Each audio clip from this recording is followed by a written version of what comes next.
From North London lights to the Mersey rain, to sky blue nights when the champions reign. Three voices rise when the whistle blows. Same beautiful game, different colors we chose. Football is life. Win, lose, and argue all night. From the terrace to the mic, football is life. Hey folks, welcome to our latest episode of Football is Live. Come on, Steve, get those fingers out. Come on. Yes, it is. We have a special guest. My good friend, Steve Doyle, is on. Steve, good to see you, mate. You want to introduce yourself to the listeners? Hi, guys. Yeah, thank you for the opportunity to come on. Obviously, you need someone from outside of London to talk about these things. So I'm here as a representative of Aston Villa Football Club, the only one of you guys to win a European trophy last season. Yes, big Villa fan. He loves Unai Emery. Yeah, John McGinn, super John McGinn. This is where we come together. This is how we connect. But listen, we're here to talk World Cup. We do have, again, a unique perspective because I knew it would happen. He said it wouldn't happen. He was absolutely talking pish, as he usually does. Mike's like that. Oh, tickets are expensive. I was like, I know they you. Were. but it's like, I know you, and I know that you know that I know you, right? And Steve and Mike are in Atlanta, Georgia for work. Just so happens the same week of a big, important game. And guess what? You went to the game, boys. We did. How was it? It looked epic. The videos. Tell us about the experience. Before we start, I'd want to clarify something for the permanent record. This was coincidence. Yeah. When Mike scheduled this meeting, I said to him, there is a small world where England are playing and the tickets will be so much money, but they'll come down in price. Half of that was true. The last half was not true. So, yeah, we went to the game, and I think Mike can tell the story of how we finally got the tickets. But, I want my money back. Yeah, it was epic. I mean, I've been to Game 7 Stanley Cup Finals. I've watched my favorite player raise the trophy over his head. I've been to NFL playoffs. I've been to Ohio State versus Penn State in a 110,000 person stadium. Nothing compared to the vibe in this building of 68,500 people. And it was probably somewhere between 3.5 and 4-1 Argentina to England people. I mean, they took over the city in the same way the Tartan Army took over Atlanta or Boston. It was unbelievable. And the vibe was amazing. And for the first 70 minutes, it was really epic. And then the shit hit the fan. No, it wasn't. No. It was really shit for the first 70 minutes. Then it got really fun. Let's get that straight, right? Let's get things right, okay? And we're going to get into that. But listen, no, honestly, like bucket list, like to me, those are things listen, a lot of money, but you never regret. But Mike, we went. Remember the Liverpool Man City game, the year Liverpool the three. Like, it was a lot of money for tickets, but I will never forget that game, right? I think this is a similar thing, right? I mean, I don't know when the next time is. I'll go to a World Cup semifinal, see Leo Messi, and I mean, it was just stop, right? It was that's how Steve and I justified it. It was like it wasn't just that it was a World Cup semifinal. It's Messi's last World Cup. We broke it into chunks. $500. We had already paid for flights because we had to be here for work. So, it was cheap. And also it was kind of destiny, right? Like Steve said, that the percentage chances of them being in that stadium, like it was like things had to all even out and work out. Yeah. It was fate, right? It was meant to be. So I mean, I think that's totally fair. But let's get to the game itself. Wazza, it's coming on. It's coming on. It's coming. Oh no! You've seen this movie before? Wazza, have we seen this? I'm sure we've seen this movie, right? We've seen this movie, have we not? Wazza, shitting the bed. Yeah, shitting the bed at the last minute. It's brilliant, isn't it? It was great because I was falling asleep during the second half, just before the drinks break, and basically because it's been really hot in London, we've been sleeping with the window open, and every time England have played and they've won a game, like it's been like car horns, fireworks, police car sirens, all of this. That night I slept like a baby because there was no one out in the streets celebrating. I got the best night's sleep that I had in weeks. So it was a great atmosphere for me. I enjoyed that. I love it. Listen, I didn't get to go to the game. I was in a pub in Mayfair in London, the only non-English person in the pub. So it was pretty fucking fantastic. Not going to lie. But yes, so I mean, look, we've seen this movie before, but listen, don't worry. Listen, I have to say, Steve, I know you're a big England fan. Thomas Tuchel, mastermind tactician, quality coach. Like, he is top level, right? Real mastermind. Yeah, really good. Agree? What can he do? He put on defenders. They didn't defend. I mean, anyone, you could see it. Like, I don't blame him. You don't blame Thomas Tuchel. Listen, you're right. He's top notch, mate. He's different gravy, that guy. Tell different me that gravy. it's not a parallel universe where he brings on Saka, he goes for the second goal. We managed to fuck up in a totally different way, as England will do, and we're all sitting here going, he should have gone defensive. He should probably.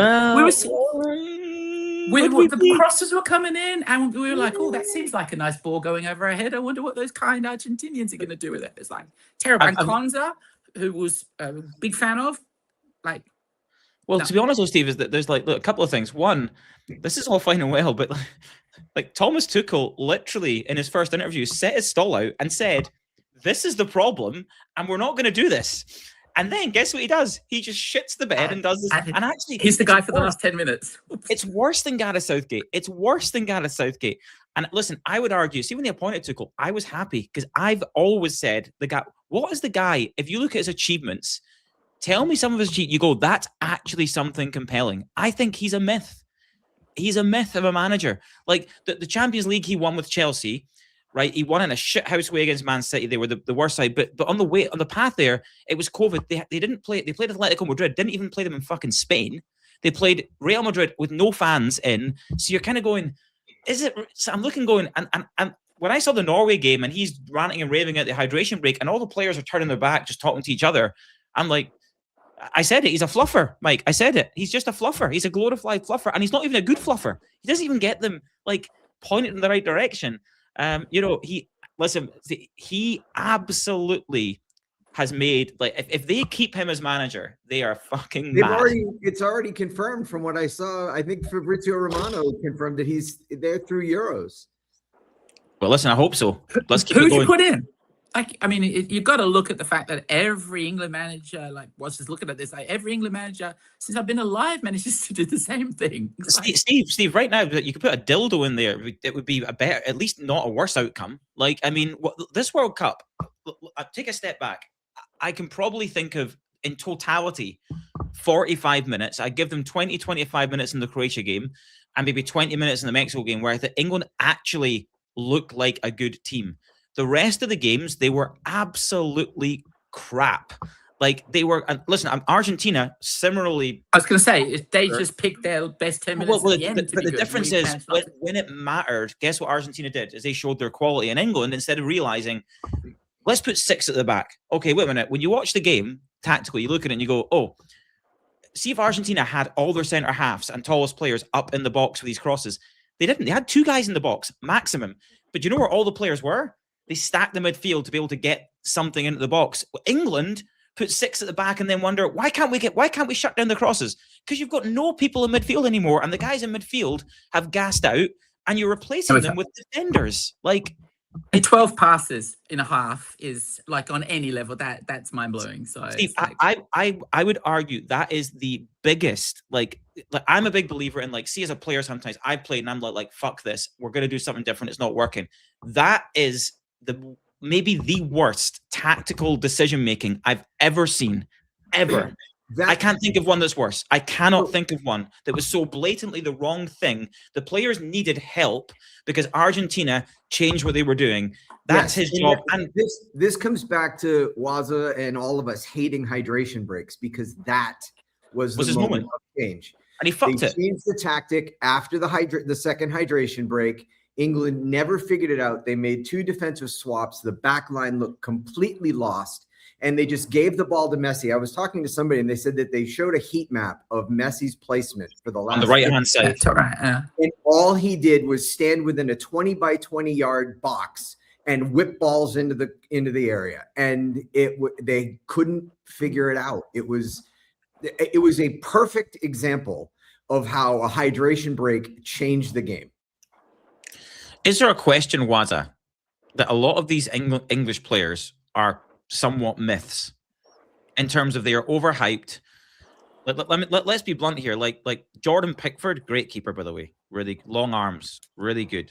did well with the couple first. of amazing saves in the first half, and then the post was his best friend for a while. But my arms are long enough to save Enzo Fernandez's goal. It was nowhere near the corner. Like, I'm sorry. Like, I think Jude Bellingham mentioned that. He's not an elite keeper, right? Okay. Now look, I'm going to go through Declan Rice, Elliot Anderson, 217 million quid for the two of them. Do they affect games? To me, like, it's the way Anderson was good. But Anderson was good in terms of being in that game. He wasn't the shot him down Messi for the first 70 minutes. But what did he do with the ball? What did he do with the ball? What did him and Rice do with the ball? They did this. Did nothing. What did Harry Kane do all game? Absolutely. Well, Harry Kane and Jude Bellingham combined had 0 touches in the box. 0. Well, but the problem is, like, they're not. A lot of these guys, I think they're over. Look, I think Declan Rice is. I think he could be. I think he's just not coaching the right. I think he's got some of the tools. But you look at Spain's midfield; those guys are not even at the same level as those players. Like, you see what happened when Spain. Like, what does Rodri do? He takes the ball and he gets the team playing by the way that, like, English midfielders don't do that. Like, and that's where I think, I don't know if you got it, but maybe it's Eze, maybe it's other guys, but that's what Tuchel said, though. Like, Tuchel said the same thing. He's like, but it's his fucking job to coach them. Well, he said in the English players' DNA, it's not to have possession football, keep the ball, move it around. Can you coach that? Are England a group of great individuals as a bad team, or are they a good team? And they've never been a good team. Yeah, well, do you not think, though, like, we all watch Premier League games, like, what do Premier League teams do? They get in the ball, they don't, like, I see them do it. I don't expect Elliot Anderson at Man City to be doing that. I expect him to be on the ball, trying to move the ball side to side, move it forward, ideally. Like, this is just, like, I disagree on the Elliot Anderson thing. I think he stood out on the pitch that entire match. Yeah, I agree with Mike. I think that Elliot Anderson was the only thing that was keeping England really in the game, to be honest. Like, Rice is either tired or injured. I have no idea. What's I saw a stat Gordon. number of minutes played. Gordon. He played 4,100 minutes this year. It's ridiculous. So do you know what? I'll get the fucking violin of it, mate. You're getting paid to play football. Shut up. Get on with it. If you're not fit to play, don't play him. Like, I'm sorry. I'm just not having that. You're not playing against an elite midfield either in Argentina. Like, Spain's midfield is elite. Argentina's central midfield is not elite. It's not elite. But Declan Rice, I don't have these excuses. Elliot Anderson, everyone's going, he was amazing. Well, okay, he did a defensive role, but you know, there's a lot of players that could do what he did. I don't think he was that good. What did he do with the ball? I completely disagree. I thought that he was a stand-up player in the game. What did he do with the ball, Mike? 7 minutes, Messi didn't have an assist because he shut him down.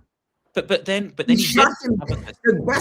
The boot winner who's running away with this in a storybook ending. He shut the guy down. I'm not having it on the Elliot Anderson stuff. But what did he do on the ball? What did he do on the ball, with the ball? He would always try and whip it up. Like, there's only so much you can do. And, like, because Anthony Gordon has one setting, which is be a little bit better than Noni Madueke and just run forward. That's basically it. Like, they are pretty much pressing was really good. Like, Gordon's pressing, yeah. I do not rate Gordon. Yeah. His pressing made a difference. His when he pressing came off, ball moved forward into the midfield like Ross was talking. Gordon and Jed Spence both played well. Jed Spence had the game of his life. Jed Spence was the best player on that pitch for England. But the thing is, fundamentally, England shouldn't have even been in the semi-finals, right? Let's be perfectly honest. They should have probably gotten knocked out during the Norway game. This was just that. This was a cherry on top. I think Tuchel probably realized, oh shit, how did we get here? I don't hate him being the manager next time, just because the football was actually reasonably exciting. But the problem that he had is that he has the worst defense out of all 4 teams in the competition still. Let's be perfectly... I think that Argentina have a better defense than England. And then what happens? Like, he goes, you know what? I'm going to park the bus for a third of a game.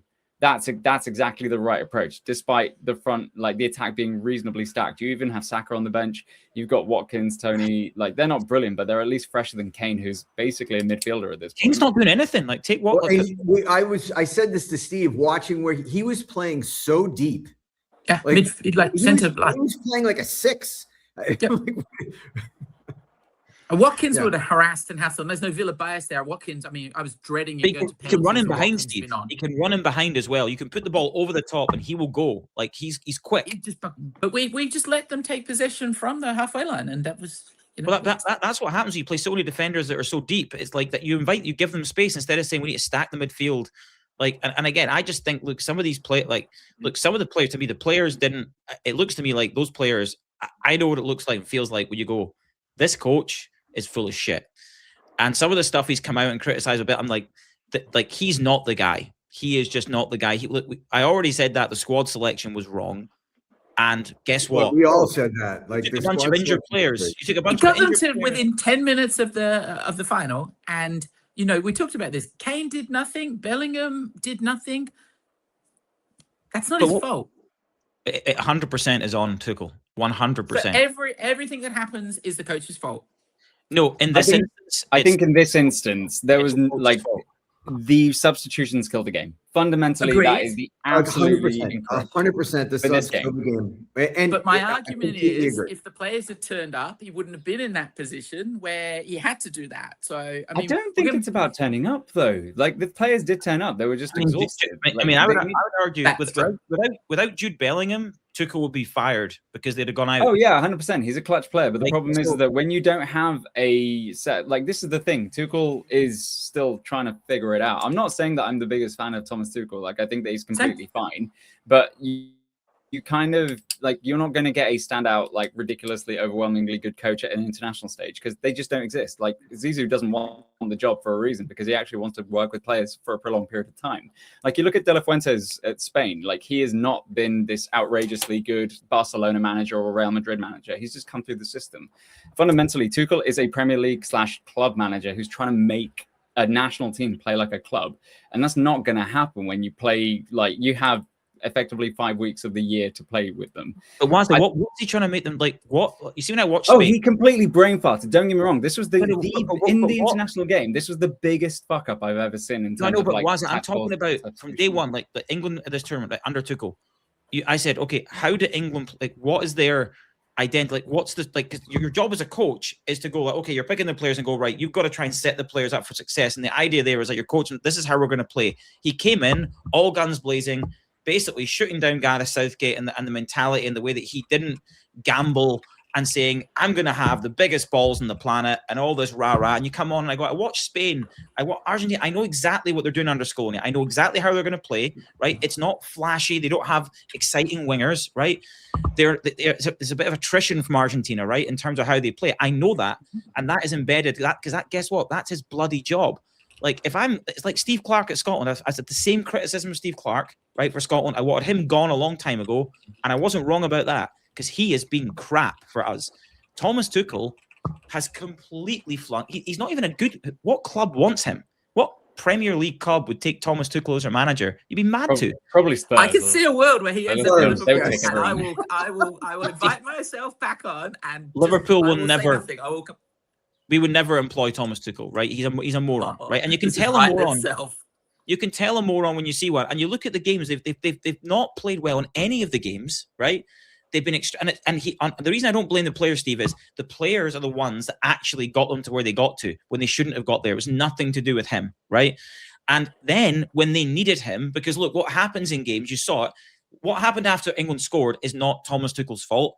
England did retreat. Now, what happened is Argentina changed things and gambled, and then England weren't. And I've been there where you go, you're trying as a player figure out what they're doing, and it's hard because you're in the moment of the game. You're having to concentrate and marking your men and stuff like that. That hydration break, like you say, Mike, was the opportunity that you don't usually get, and I think it's shit that you do. Bloody Americans. Right, exactly, Steve, exactly. But in this fucking halftime show, 30 minutes bollocks for the final. But anyway, Mike will pretend that it's got nothing to do with America, but it's fine. But my point is, that's his chance to go. And your job as a coach is, guys, look, if we keep doing this, right, so there's only two outcomes here, right? Either he doesn't believe that his players are good enough to go out and wrestle that game back, right? Or he's a fucking coward. And and all the stuff he said before is bullshit. And he doesn't have balls to go, I'm going to go, guys, if we keep doing this, we're going to fucking lose this game. It was so clear. The goals were coming. You're going to lose. Like, if you get when they announced 9 minutes, I looked at Steve and I'm like, it's not. Oh, good. I knew. And honestly, Mike, like, the people thing is, what I hate is again, the problem we have with England, right, in this country is everything is overhyped. After the Norway game, he's some fucking genius. You got outplayed for 90 minutes and Norway gassed. There was no coaching genius in that game. It was the opposite of coaching genius. You got outplayed by a team that are inferior to you. That is not coaching genius, right? And I just think he's like this guy is not the guy. Like, no matter what you say, look, listen, have him there as long as you want. You will win nothing with Thomas Tuchel. Like, he is just not the guy. And those players do not believe. And now, think about that doubt now will be like, he's not the guy. Like, he can't help you in the moment those players needed help to say, you've brought guys like Kobe Mainu, right? You've got guys Bukayo Saka, and you're telling me you've played Madueke every bloody game. Oof. And then you go, we need a player that can get us up the so pitch. not good. No, but Mike, see in that game, given what can Madueke do? He can take the ball and get you up the park. Like, that is like, I just But don't he doesn't. understand. It was rubbish. No, he England can. will win. England will win the Euros. But then England will win them. No, they will not win the Euros. There's no chance. No chance. If they keep Tuchel, something says that England will win the Euros. 100%. A bottle of something nice, okay? Right, and I'll take anyone. There is no way. Something from your country, it'll be fine too. So. Yeah, we'll do a nice bottle of. We could pick Steve, but there is no. Wazza, back me up here. Are they going to win anything under Thomas Tuchel? This England team. I think it's more so the fact that they are playing in the hardest national stage in the world, which is Europe. Like, when you're up against France, Spain, and if for some reason Portugal ever want to pull their finger out and drop Ronaldo and Martinez. And by the way, Germany might get better. They got a new coach. I don't know if you've heard of him, but they might be better. I genuinely think that Germany are going to get worse. Like, legitimately. I think that there is honestly just so much pressure on Klopp to do well now, because now he's coming in as the Messiah. I think that only goes one way. No one likes the one-hit wonder, so. I don't think England win anything, less because of Tuchel, more because you've got Spain and France there. Like, how do you compete with those teams? And maybe one day Italy might come back, but we don't know. They're in hiding still. But like, I don't know. At the same time, I want to ask you this. Has this not been the most enjoyable set of performances that you've seen from an England team for a while? Oh, I think the 82nd minute was great. Yeah.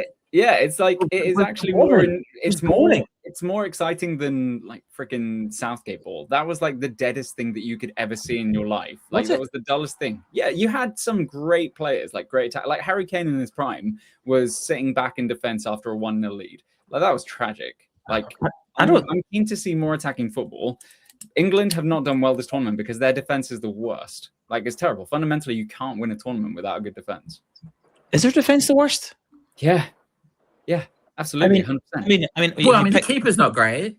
We don't have a standard right back. The centre back pairings. There's a guy that plays for Real Madrid. I don't know if you've heard of him, but there's a right back. I don't know why Real Madrid would sign somebody that's shit. Because his defending will be better than Reece James's. Absolutely. But at the same time, Reece James was awful. Reece James was awful at this World Cup. Oh yeah, awful. Like, this is the thing. England don't have any. He was injured so much. He couldn't be that awful. He was on the pitch. He was crap. When he was fit, he was awful. But overall, England do not have great defenders. England do not have great defenders. Let's just cut it at that. Their back four and the keeper. You're a City fan. Is Mark Gahey not a good defender? Not in this entire matrix. You can't have one good defender in this entire matrix of it. Like, it's a team. I think same as Conte. But Conte's a decent defender, Steve. He's good, but he has a mistake. And you watch him. Okay. Can we just time out? Can I ask a question, Steve? You're an Aston Villa fan, so I want your opinion because you watch Konsa more than we do, right? Yep. Would you swap Ezri Konsa for Romero? Yes. You'd take Romero, yeah? Yeah. And would you swap him for Alessandro Martinez? No, God, no. Keep that. So Argentina's defense, Tagliafico, like what? Where's the superstar? Like, I'm sorry, like Argentina don't have a good. Like, Egypt scored twice. Like, Argentina's defense is not a superpower for them. Have you heard of the concept of a team, Ross? Have you heard of the concept of actually synergizing together? Like, this is the thing. Fundamentally, like this is fundamentally how Argentina work. They're an actually good, well-drilled unit who can actually take instructions from a decent manager. So who's responsible for that? Who's responsible for making them a good team? The manager. Don't get me wrong. I'm not saying that Tuchel's not wrong. I'm not saying it's wrong. Ross, when have I ever said that Tuchel is in the right? I've said that he's gotten his picks. He's gotten Wazza, you can't, Mike, if you take Argentina's defensive play, so look, you can talk about what the midfield do and stuff like that, right? But let's talk midfield. Who would you rather have sitting in front of your back four, Declan Rice or any Argentina player? it would be Declan fucking Rice. It would be Elliot Anderson or anyone. Like you take Elliot Anderson. Like, so my point is defensively, like England have good defensive players. It's not like they're incompetent. Like I'm like I just don't see that. Like that's, to me, that's not. Jed Spence played out of his fucking skin, right? Unreal. Is Nico O'Reilly not a good left back? When Nico O'Reilly came on, he was playing up top in that game. Like, but for Man City, have we not been attacking For Man City, he doesn't play as a left back. Why are you not talking about Big Dan Burn? I mean, we're talking about defenders. It's crap because Dan Burn has had a crap. Here's the answer. I do not want to know what the question is. I'm sorry, but fundamentally, the issue with England is that they're a bag of bits. They are full-blown IBM. Like, they are just an assortment of players that do not play together or do not play together well and know how the other person should actually be playing. And you know, there's one coach. There's one coach that sorted that out, and I agree. I've told you this every single time. His selection has been piss. Like no. Gareth Southgate got the team playing as a team. Now, whether you like, it's a bad team though. No. Look, Steve, listen. Whether it's like with Arne Slot, right? Like same thing. Do I like what I'm seeing? I don't. It's not what I would want to see. I want a Jurgen Klopp team that goes aggressive, and I want front-footed football. But this over criticism of like people criticizing Gareth Southgate and believing that Thomas Tuchel is the Messiah, people are absolutely out of their mind. He is. Do you know why he's worse? Because see, in that same situation, do you know what Gareth Southgate would have done? He would have made no changes and just let it ride out. We'd have lost on penalties. 0-0. Yeah. But do you know what? Do you know what Thomas Tuchel did? He made it worse. He actually took a situation that was bad and made it 10 times worse for the players. There's a famous philosopher, a guy called Jesse the Body Ventura, who says, do something even if it's wrong. And I agree with you. He rolled the dice. They were terrible substitutions. But I'm telling you, Argentina's tactics in the last 10 minutes, give it to Messi. What does Messi do? Create 2 goals and like destroys the team. Well, imagine having tactics say, let's try and get the ball to our best players. I think the problem is that Tuchel didn't realize the fact that they hadn't conceded in the first half or before the substitutions was because they were actually pressing up the pitch and keeping Argentina pushed back. If you're inviting that much pressure with a really shit defense, it's obviously going to leak. 100%. It was like in Mexico. They got away with it in Mexico. People go, tactical. Like, no, Mexico are such an average team. And England could have won that game. Again, I've seen really good teams go out 10 men and still dominate games. There's a Thomas Tuchel is not. He comes in with this. We're going to be this, like they're going to be a France or a Spain with belief that they're the best team in the world. It's the opposite. Do you know why? Because the players don't buy what you're selling, mate. Because you're a bit of a German weirdo. He does look like a weirdo. Let's be honest. He's a weirdo, right? He looks like Michael Stipe from REM to me. Like a shite Michael Stipe, right? I have to put this out there, right? So that there is the poetic element of a German manager 100% undoing England in the semifinal. Like maybe Gary Lineker was right. That 22 people take the pitch, and in the end, the Germans win. Listen, mate. In Scotland, we call him Agent Tuchel, right? He's Agent Tuchel in Scotland. That's it. He's done his job. Yeah, they were meant to go out a couple of rounds earlier, but he was trying to keep us on our toes. But look, listen, you love to see the meltdown now. Like the meltdown is off the charts, which you do love to see. Off the charts. It is. And fair play to him, right? He's come out and backed his own opinions. He said, I wouldn't have done it differently. He hasn't done the manager squirrely whirly. He wouldn't have done it differently. What the fuck are you talking about? Like, well, he has to say that. No, he doesn't. No, he doesn't. He has to come out and say, I got it wrong. Like, that's good leadership. Like, he's blamed the players. He's basically put it all back on English culture mentality. And guess what? He's already alienated the players by saying, I didn't think we played well. Now, Jude Bellingham was like, well, F you, mate. If you're like, come and try and play in this environment, right, dickhead, right? And now he comes out and goes, oh, yeah. See my substitute and tactical stuff, even though it was the polar opposite of what I said, that's the problem with this team. I'm going to reinforce so even though you can argue the players made the decision or got pushed back by Argentina, he then compounded the decision by going, I'm going to chuck on more defenders and take off midfielders and make it impossible for us to get near the ball in midfield and just cede the whole, just basically, may as well say to Argentina, keep the ball 30 yards from our goal, do what the fuck you want, right? And I'm sorry to come out and say like that is tone. I would fire him on the spot for that. On the spot. I would play his interview at the start and say, Thomas, this is what you were telling us. I'm going to fire you now on the spot because you are a moron, right? You are just a grade A moron. And I swear to God, none of those players will play for that man. The English fans will not be connected to that team because of him. That is why they will win nothing, Steve. That, in my opinion, they will win nothing under him. He is deluded. Say what you think, Russ. I know. Tell you what I think. He never does. I was trying to find one of Arnie Slut's quotes about blaming the grass or something, but I hated it. You can watch the podcast. I was like, I hate that. Stop it. I was like, stop saying that shit. Right? There's an element of like, look, being the honest answer to that game is yes. After we scored, Argentina changed some things, and the players were struggling. It was before, like before, 100% before. But then I compounded that issue, and I realized in hindsight that was the wrong thing, right? And also I was peddling the opposite, which is criminal. That's why he can't say it, because he's got too much ego to admit and be humble and the say, last 10 minutes.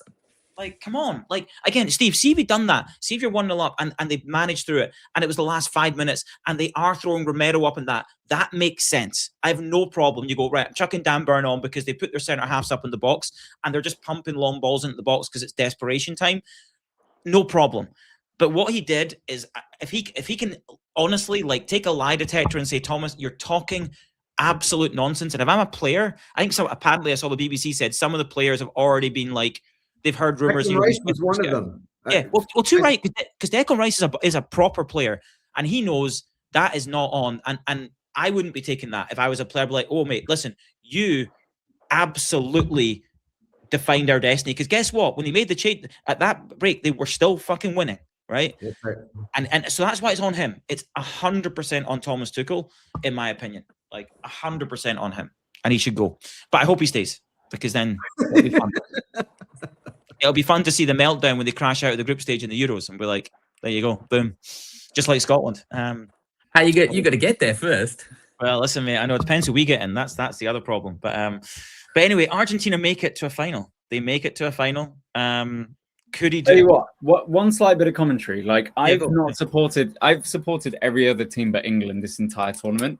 And this match was no different, but Jesus, if I was not pushed to the absolute limit of maybe having a shred of me support England because of Enzo Fernandez and Simeone, like the most slappable faces that you can imagine. Simeone in particular, yeah. 100%. Simeone, dear God, that guy is.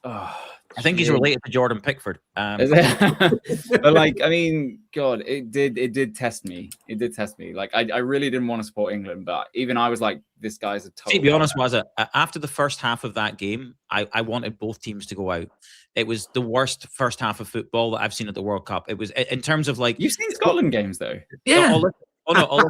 Listen, no. But Maybe he doesn't watch them. No, but I'm talking about yes, Scotland were pathetic, and I talked to that. But my point is, the teams we were playing, like Morocco, weren't pathetic, right? If that makes sense. This was two teams. Now, look, the only good bit was actually some of the shithousery, because if not, it was just like sitting. I may as well watch paint dry on a wall. It was two teams that were not brave enough, right? And that's just I put that as much in Argentina's approach, because they didn't lay a glove on England in the first half. There was no shots on target. There was no threat at all. So the game was poor. Honestly, two teams. I mean, look, Argentina. I don't really know how they're. There is a mentality thing that's had to get like. It's hard to fathom. Also, the referee helps. Let's not even go. Like, winners don't make excuses, mate. Come on, let's not even go down that path. Clearly, then I can make some excuses. That's about. That's it. One of the benefits of being a loser, I can make excuses. Yeah, but my point is, look, Spain will smoke. I just think they'll smoke them in the final. Look, France were pathetic against Spain as well, to be honest. Like that was a woeful performance. Yeah. And honestly, I just think the quality of this World Cup has been poor in terms of like it's. I mean, what teams, top teams, you go? They've been. I mean, France were pretty good until that game. Spain have been okay and now look really good. Outside of that, there's like Argentina have been really poor and have just scraped their way and fought their way through. England have been really poor. And again, similar thing in terms of like big players and big moments coming up for them. But yeah, I think there's not been. I mean, obviously, look at the Germans, really, really poor. Right, Brazil, really, really poor. Like I think that the overall standard, like there was a real chance, I think, for a team to get to like a semi, even a final on the England Argentina side of the draw. Obviously, didn't take it. Norway maybe a little bit unlucky, but yeah.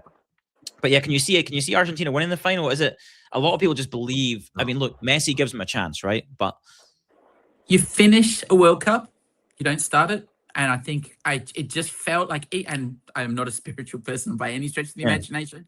You could feel the momentum, like going to them. You could feel them believing. You could see that. I think Spain are everything better. Like, and they've certainly got good, but they haven't conceded anything. It just feels like it's going to be an Argentinian win. It just feels like they've been there before. They know it. If it goes to penalties, it just nothing logical. I agree entirely with everything you said about the football, the teams, everything. It just feels like I hope it does not happen. I'd love to see them never win another football game again because I'm childish and petty. I actually put a bet in them before the World Cup because I thought they were the best value out of all I was like, they were longer odds in Brazil, so it wouldn't suck if they win. And I've always had a bit. My dad was a big Argentina fan, so I was always had a bit of a soft spot. But my brother-in-law's Spanish, my nephews are half Spanish, so Spain. I've got to root for Spain. Like, we always support Spain when Scotland go out, which is usually early. So it gives us something to root for. Yeah, so you have to qualify to go out, don't you?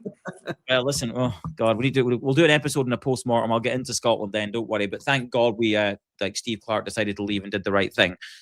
Because he completely underperformed for us as well and underachieved in my opinion, based on the talent we have. But yeah, so what do we think? So we think destiny, Argentina, what are we calling it? I think Spain win it. As much as I understand what you're saying, I just cannot see. I've thought about it. I just cannot see how Argentina. I don't know. And it might be maybe over rotating on Spain. I just go like the players on the bench and stuff. I just think that the way that they're playing, I just think they'll suffocate them. 1-0 Argentina. Spain will get like absolutely Messi struck. They're great defense. Something will happen. There'll be like 60, 70 minutes. There'll be McAllister will die of an injury and then resuscitate himself magically. 1-0 Argentina. Completely against the balance of the game. Everything will tell you, look at it. But I like it. Mike, what do you think? No, I think Spain wins. Wins. And I don't think they concede. Like, they've conceded once the whole friggin' tournament. Like, it'll be 2-0 Spain. Okay. Wazza? Yeah, like, if you can suppress the attack of Mbappe, Dembele, exactly, do it. Like, you can do what you want against Argentina because Argentina are good, but France are better. And I just do not for one like you said, Ross, I think that the midfield of Spain is just going to suffocate that Argentinian team completely. Like, I don't think that they're going to get bullied. I think that they just control the game so much better than any other team in the world. I don't think they're not going to park the bus. They're just going to stop Argentina from playing. Do you know what? Thinking about we'll do the one I have to say was it like Rodri in that France game looked like that was one of the best individual. Rodri we've all hated if we haven't been a Man City fan. And also I'll say I told Alfie my oldest son that I was at 4 or 5 weeks ago. I was just like, but I've always been a Fabian Ruiz. I think he's one of the most underrated midfielders in the world. I didn't even realize that they said in the commentary he's never lost a game when he's played for Spain. 49 games and they've never lost played. And he's like, so anyway. The only thing I would say to your point, Steve, though, you got me thinking is, I said this before the France game. I was worried about France against Spain because its styles make fights. And I was like, the way that Spain play, because France play with that kind of like front four, because Elise plays quite, I was like, Spain will cause you problems if you're that like, and that's what happened. They had no control in midfield. I do think in the similar way, if you think about Argentina, they don't have wingers, right? So they've just got it's 4-4. I know they play like a 2 that Messi plays kind of free. But all those 4 across the midfield, I know Simeone's technically, but they're just combative. Like, they'll run for, so I actually think that that's a harder game in a way, realistically, for Spain. I think that's where you're going, Steve, where Spain already killed England, crushed them, like, they not would a chance, destroyed. But I think Spain and Argentina, it matches up favorably for Argentina. Yeah, so I'm now going to be thinking it could go 1-1 extra time. Yeah, I feel that it might be closer. Now that I think about the style side of things, I do think that Argentina are a harder problem in a way because of the way that they play. But we'll see what happens. I mean, Spain's midfield though is just, oh my God. I mean, you got Pedri on the bench. You're going, Jesus Christ, and then Nico Williams is also fit, by the way. Like, he's not been playing and not being really used, and he is he's not a bad player, is he? So yeah, I tell you what, the other boy, I've been watching him since he made his debut for Barca. Kubarsi, the centre half, the young centre half for Spain is phenomenal. Like, he is quality. Like, fast, aggressive, can pass the ball. Yeah, really good player.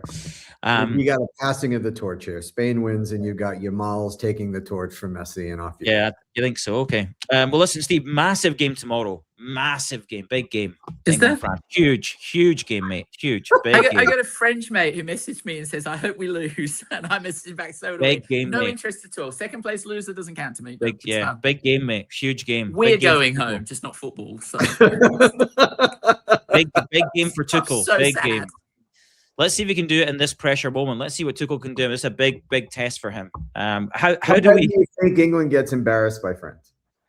Well, thing is, I think they both play. Surely all the players that haven't played just get played. Yeah, that's what they said they were going to do. You would think. So it should be. It's a bit like when we have like here in the UK Ice Hockey League. There's a 3rd and 4th place playoff, and everyone's still hung over.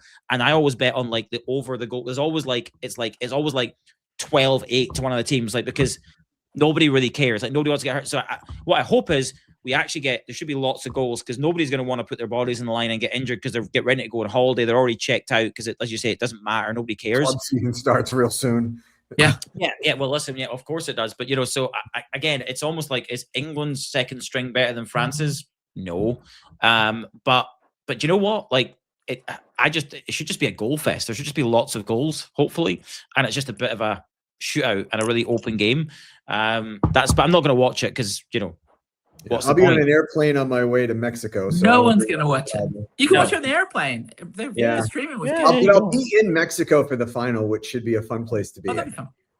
And Steve, now I want to get your opinion because listen, we've had enough of Blanchet. You know what he's like. Like that's it. USA. Stop it. You stop it. Right, Steve. 30-minute halftime show at the final. Please tell me you're as upset as I am about all this fucking shit. It's not football at all. 30 minutes, you go to the toilet, you get a bottle, you get back. However, I must say, having been here for 2 weeks-ish now, obviously wearing an England shirt across the whole time here. The American general population of understanding or appreciation of football is infinitely better than it has ever been. I've had people stopping me, recognizing the shirt. People came up and said, "We're sorry, the game before." Randoms are like, "It's coming home." I was wearing the obscure. Come on, Steve, just stop me there. Look, here he is. Here's my boy. Get out of there. What coming home? Argentina. It's abuse. Yeah, listen. It's been good for football. I have to say, look, the vibe, like, again, I love all that. And I think that happens in most countries. And I think, look, it's not been in America. I remember the 94 World Cup. That was a fantastic World Cup. Like, I was heartbroken. But Americans, it's a lower bar that you have to raise. Yeah, 100%. That's true. Yeah, Baggio missed the penalty. I find my favorite player was heartbroken, but it was like such a good World Cup. I think you look at the level of excitement and stuff like that is great. But it's just this, it's too many of it's the whole. You throw the Balogun thing in there. You've got the hydration breaks to get extra commercials. You now got a 30-minute thing. And I'm just like, guys, look, you don't need to do this. You don't need to do this. But listen, we all do love watching Shakira do her thing. I'm not going to lie. That doesn't suck. We love Shakira, right? Oh, Shakira. I wasn't aware. Bieber's on as well. They've turned it into a Super Bowl halftime show. Which is wrong, Mike, and you know it's wrong because you're a proper football fan. You know it's wrong. I don't get me wrong. I think that he carries the sins of his nation. Between the Balogun stuff and everything else that's gone on, there is clearly a movement across all of these countries' football federations that they all want Infantino out. And it maybe what this will result in is some change. Yeah, it was somebody that understands the game, and this is not about me. Look, Mike, I'm very forward thinking in terms of rule changes to make the game, but like I'm very forward thinking. But to me, Steve, the big thing is as well as like I've played football, and you see like like having sat down for 30 minutes is very different than being sat down for 15 minutes in terms of the play. Like that is a very different dynamic. It's despicable. It shouldn't be allowed. It's two separate games. It shouldn't be allowed. Just for the record. Yeah, no, and it's the same as hydration breaks. It's like the break up and rhythm. Like what we love about football, Steve, Steve, it's like and I love the fact that the throwing things work quite well. The ball's definitely getting back and play faster. We want that's always been our game, which is it's the criticism. And I used to struggle with American football. I got over it when I started watching Red Zone and stuff. But like it was the start-stopness and like the big breaks. Whereas like I was so used to just action, constant action, which is what addicts. And that's why I think our football. is the most popular sport in the world. That's part of the reason why. And you don't want to do anything. And it just doesn't improve it. None of these changes improve the game. Whereas the throw-in rule, the rule changes, that makes the game better because people are taking the piss. So, yeah, I don't love it. We'll love Shakira's great. But yeah, let's just listen. I think next time, let's have a stronger leader that says, listen, I don't care what you Americans want. This is our game. If you want the World Cup, this is how it's going to be. You don't change things like that, right? And Yeah, I Mike. won't be back in the United States in my lifetime anyway, so it's fine. Yeah. Do you not think so? No, I don't think so. I think it will. I think it will. I think this has been so commercially Maybe I just have a successful. really short lifespan, Ross. I think the like problem is a- that it's been so 120 profitable. team. There'll be It has 120 been ridiculously teams. profitable. Just That's ask the only me. reason Infantino would be able to stay here. That's the only reason that it could go back to the States. But honestly, this has been, I said it a while ago, and I'm sorry to be so grumpy, but this has been the worst World Cup that I've ever seen. Like, honestly, from a fan perspective, I've hated love it. every single bit. I Just love it. because, because this halftime show just shows you exactly what's wrong with this World Cup. It is the absolute testimony. It is the torch for what's gone wrong this entire set of weeks. I'm going to be so glad when the whistle blows and I never have to look back on this. The commercialization of a not-for-profit. Yes, exactly. So listen, we're going to finish. Favorite moments, like what's been your favorite moment so far? We've obviously made our final predictions. I think everyone hopes maybe Messi at least goes out with like the top score, some recognition. I think he's got a good chance of that. He's won everything anyway, but whatever. I just hope Sunday's a really, really, really good game. I'm sure it should be compelling. What's been your favorite moment of this World Cup? You have any moment that stands out and you go, that was just like a huge, really, for whatever reason, it could be anything you want. Well, aside from the attendance of a semifinal, which was pretty Gordon scoring the semi, that was pretty good. Yeah. I mean, and he scored right in front of us. That's awesome.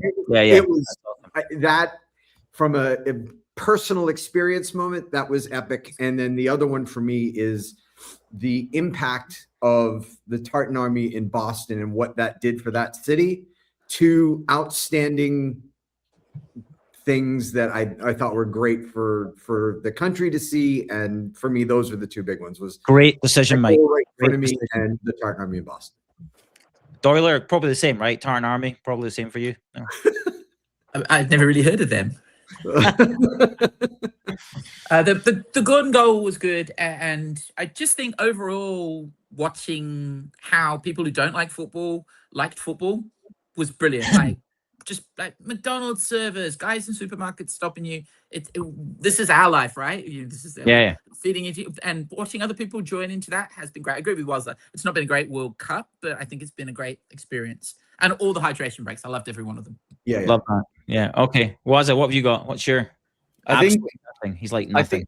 No. I was going to say, I think, Mike has already said half of it with the Tartan Army. I think the other half is the Norway fans as well. Just how they've managed to just win the hearts of the Norway team and the Norway fans. I think that they've been my favorite team in the tournament, probably. Listen, Wazza, my son, Sakordin, was then, we were watching the Norway-England game.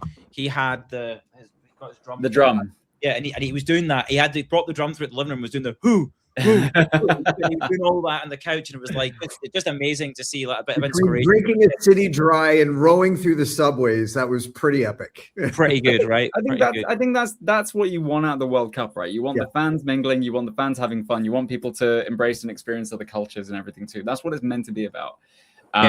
So that's been the silver lining. Yeah, I think for me it was. Obviously, look, the Argentina game in a pub in England, it was for anyone who's in a pub in England when Scotland beat England at rugby at Twickenham, and it was fucking epic. When was that? Listen, we've beaten you pretty much. We've beaten you 5 out of the last 6 years, mate. So in rugby, so checking. Yeah, you guys are shit, and we're good. So yeah, it's this. Just need to know your stuff there, Steve-O. There's a World Cup coming up, by the way, in Australia. We'll see. We'll see. We'll beat you. You can. We're in a good spot rugby wise. I believe Tuchel's coaching the English rugby side. So. Listen, get him everywhere. But yeah, so there was that. I did enjoy the Thomas Tuchel slapping the English players' asses as they come out of the dressing room. That's what. But I think the one for me though was probably the Belgium USA game, where in the changing room after they all did the Donald Trump dance. That was good.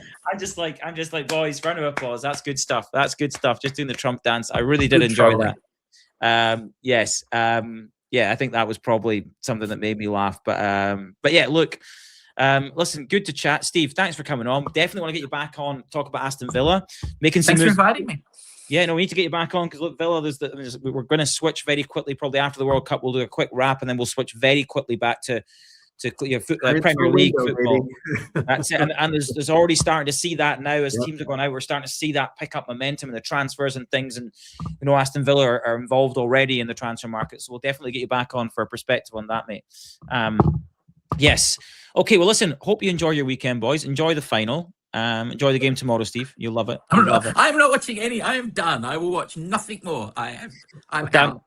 out. But yes, hope everyone enjoys the final. Let's hope it's whatever team you're supporting. Let's just hope it's like the last World Cup final. It'll be hard to top that. That was epic. But let's hope we have something similar, right? In terms of drama, fingers crossed as a way to make at least Wazza happy and believe that there was at least some goodness in this World Cup, Wazza, right? So. Grumpy old man. Right. Thanks everyone for listening. We'll see you next time. Bye, lads. From the terrace to the mic, football is life.